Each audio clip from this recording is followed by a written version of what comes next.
What's up, guys? It's Marky J. Today we're out here. I'm covering the mic right now because it's so windy. We're out here fishing.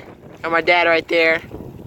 Trying to throw some bobbers, trying to catch some brim for my grandma, actually. Said she wanted a crappie, and we went to the other spot, and it sucked over there. So now we got this bottom pole out, and we got 2 bobbers.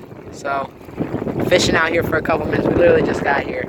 So yeah, I'm gonna get you guys on the action hat, and hopefully we can catch something for my grandma for tonight, for dinner, for din-din, for din-din. First fish. Is he nice? Nice. Dinner. Fish is on the menu, boys. Oh yeah. Yeah.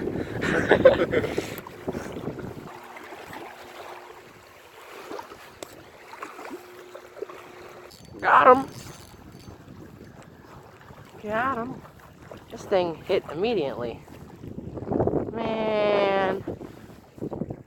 Look at that. Come on now. Y'all can't do better than that. This is our holding system for our brim. Brim containment.